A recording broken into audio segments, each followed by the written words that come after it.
उस दिन तुम्हारे कर्मों की नजरा हो जाएगी जिस दिन पुण्य भी तुम्हें पाप के समान लगने लग जाएगा। जो हमने प्रवचन के प्रारंभ में कहा था, पुण्य का उदय भी तुम्हें भयभीत करे, पुण्य के उदय में तुम्हारी नींद हराम हो जाए, पुण्य का उदय भी तुम्हें ऐसे लगने लग जाए जैसे ये पाप के उदय से भी ज्यादा खतरनाक है। जब ये परिणति हमारे अंदर जागती है तब असंख्यात गुणी निर्जरा होती है, तब कहीं जाकर जीव मोक्ष मार्ग में स्थिर हो पाता है। मोक्ष मार्ग में स्थिर होने का मूल कारण है नकारात्मक स्थिति पैदा करो अपने अंदर, और नकारात्मक उसके प्रति रखो जिसको हमें छोड़ना है। कसायें छोड़ना है, कसायों को जितना बुरा चिंतन कर सको करो, नकारात्मक सोचो कसायों के संबंध में, पॉजिटिव नहीं सोचना, क्योंकि कसाय छोड़ना है तो पाप छोड़ना है, तो पाप में नकारात्मक सोचो। किंचित मात्र भी सुख नजर नहीं आए। संसार छोड़ना है तो संसार को अनित्य सोचो, नित्य नहीं सोचो। संसार में नित्य है, लेकिन तुम्हें संसार की नित्यता दिखना नहीं चाहिए, तुम्हें संसार सारा अनित्य दिखना चाहिए, विनाशशील दिखना चाहिए, इसमें कुछ भी स्थिर नहीं है। जिस दिन तुम्हें संसार अनित्य दिखने लग जाएगा उस दिन तुम्हें वैराग्य होगा। वैराग्य का अर्थ उपलब्धि नहीं, वैराग्य का अर्थ अब संसार तुम्हारा छूटने वाला है, क्योंकि संसार में तुम्हें कोई भी अच्छाई नहीं दिख रही है। जिस जिस चीज से तुम्हें छुटकारा पाना है उस चीज में आज से बुराइयां देखना शुरू करो। जिस जिस चीज से आप छुटकारा पाना चाहते उसमें बुराइयां ही बुराइयां नजर आए, तुम्हारी बहुत बड़ी ताकत बन जाएगी। तुम इतने संघर्षशील हो जाओगे, संघर्ष भी कांपने लग जाएगा। तुमसे यदि भोजन उपवास नहीं बनता हो, आवाज नहीं, थोड़ा शांति रहे, तुमसे यदि उपवास नहीं बनता हो तो आज से तुम भोजन में बुराइयां देखना शुरू कर दो। भोजन में इतनी बुराइयां देखो, इतनी बुराइयां देखो, जितना तुम गंदा सोच सको उतना सोचो। तुम कल उपवास कर लोगे और तुम्हें पता नहीं चलेगा कि मेरा उपवास है। पर भोजन के संबंध में आपको बुराई सोचना है। थोड़ा भी तुम्हें भोजन में ललक आ गई, बस रात में खा जाओगे, स्वप्न में, रात में स्वप्न में खा जाओगे।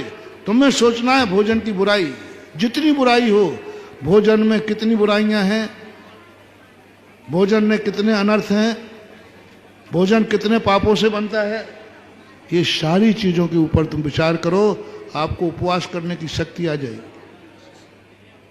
पूरी शक्ति आ जाएगी।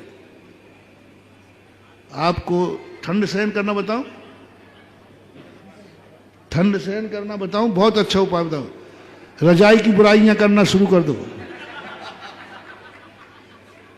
किसकी बुराई? जितनी जितनी बुराइयां हैं रजाई में, कितने बुराइयां हैं रजाई में, आप देखना ना, आपको ठंड का पता नहीं चलेगा। तुम रजाई की अच्छाई का, रजाई बहुत अच्छी है, बहुत मोटी है, 5 किलो की, बस वो रजाई कहती है ये कभी रजाई नहीं छोड़ सकता क्योंकि इसे रजाई अच्छी लग रही। आप नकारात्मक एनर्जी पैदा करिए, आपको ठंड आएगी, लेकिन आपको ठंड आकर्षित नहीं कर पाएगी। बस रजाई में बुराई देखना है, बस भोजन में बुराई देखना है। आपको प्यास सहन नहीं होती, आप पानी की बुराई करना शुरू कर दीजिए। पानी बहुत बुरा है, पानी बहुत बहुत बुरा है, ये प्राण भी ले सकता है। पर बुराई करना शुरू करो। 24 घंटे 48 टेम्परेचर पर भी तुम सुबह जिंदा मिलोगे, तुम्हारे लिए पानी की याद भी नहीं आएगी, क्योंकि पानी बहुत बुरा है। जिसको यदि घर छोड़ना हो तो, वैसे तुम्हारे लक्षण नहीं दिख रहे हैं, तो घर के हर संबंध में बुराई देखना शुरू करो। शास्त्रों में कहा क्या गजब की चीज है। मर गया बेचारा मकान बनाते बनाते, और बाद में पूछा कि साहब मैं संसार से बैराग कब होगा? बोले घर को जेल खाना देखो, घर कारागृह। अब बताओ घर को कितनी बुराई कर दी। जो घर इतना मुश्किल से बनाया उसको कितना गंदा शब्द दिया। तुम्हारा घर इसलिए नहीं छोड़ रहा हो कि तुम घर को जेल नहीं समझ रहे। जिस दिन घर को जेल समझ लोगे उसी दिन तुम्हारा घर छूट जाएगा। गंदा सोचो, नकारात्मक सोच, घर को जेल बना दिया। बताओ प्राण प्यारी को, जिसको तुम विवाह के लाए थे और क्या बोलते थे, प्राण प्रिया। कभी नहीं छूटना ये प्राण प्रिया, गले की फांसी बनी रहेगी। पाखंड मत करो ये तुम। महाराज हम तो छोड़ नहीं चाहते हैं लेकिन पत्नी नहीं छूट रही है, अब क्या करें? तुम छोड़ना ही नहीं चाहते, बदमाश हो तुम। मैं पॉइंट दे रहा हूं, पत्नी छूट जाएगी और पत्नी तुम्हें छोड़ देगी, पक्का है। जिन जिन की पत्नी नहीं छोड़ रही हो मैं छुड़वा दूंगा, और जिनके इनके पति नहीं छोड़ रहे हो तो उनको मैं भी छुड़वा दूंगा। बहुत छोटा है, बस आज का मोटिवेशन है। घर कारागृह वनिता बेड़ी,